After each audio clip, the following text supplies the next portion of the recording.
Ms. Lee, let me, if I might, start with you, because what I've been struck by is you are obviously a very intelligent, very enterprising young woman. And as I listened to your account, it was clear that so much of the fundamental information that you would benefit from in terms of making informed choices, just nobody told you about. And nobody even really told you what to look for. So I want to ask a couple questions about that. My understanding is that you went to the library, you didn't want to rely just on the internet. But nobody, not a guidance counselor or anybody else, told you that there would be this big gap between the grants and loans and what you really needed to know to deal with the fact you'd be talking about $10,000 a year in terms of private loans. Nobody ever told you anything about that as you kind of journeyed as an enterprising person into this area. Nobody told you about that?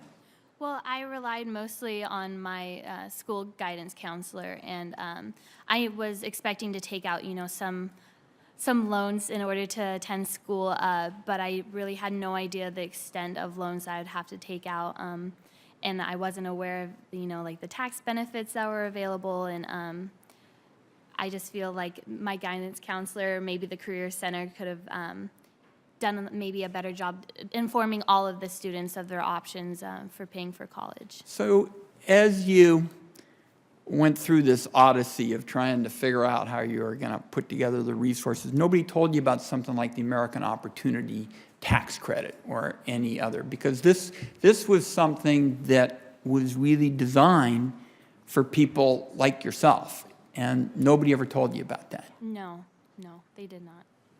And you and your mom obviously sat down and tried to figure out how to proceed.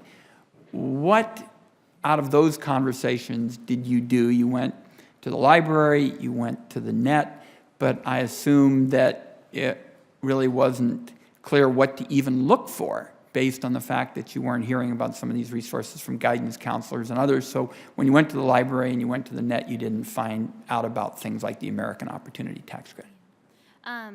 Me and my mom, the whole idea of college and applying and attending college is very new to us because I am the first to go to college in my family, or at least strive to go to college. And we tried to do some research. It was mostly, we focused on applying for scholarships, and we were kind of left in the dark. We didn't know what kind of financial aid I'd be getting back or what grants were available. And so we mostly focused on scholarships and relying on what kind of aid we would get back. Focused on scholarships, but nobody really told you about the difference between the loans and the grants and what you'd be ending up with in the end. And that's why you're staring at the prospect of something like $40,000 worth of debt as you go to college. Let me ask you about kind of the alternative. Now, you and your mom obviously were walking on economic tightrope every single month, balancing food costs and medical costs and rent and energy and the like. So I'm sure you've listened to me talk about this, and I enjoyed talking with you yesterday. If somebody had created a saving account in your name when you were a young child, it seems to me you wouldn't be able to put huge sums into it because your family was just really challenged every month to pay the bills. But do you think you would have been able with your mom to put even a little bit, into it each month, and then particularly if it was matched along the lines of what I've been talking about today, it might grow over time? Is that something that might have been feasible for you and your mom? Absolutely.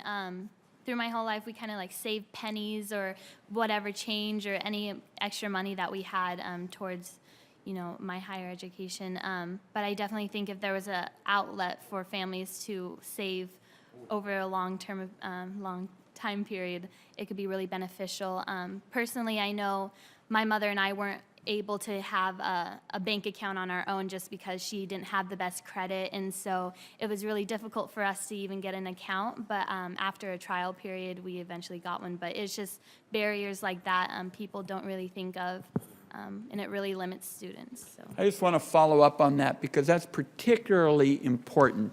Is, here you are, you're trying to do everything right and to plan and save, and your mom, particularly given the abusive situation that you were faced when you were 7. There you are, you're starting over, and it was hard for your mom to open up a checking account, and yet you've told us that if something like a savings account where she was able to put even a little bit, and we had a match from the federal government. In effect, it was automatic when you were able to set aside a little bit of money. You and your mom would have tried to do that.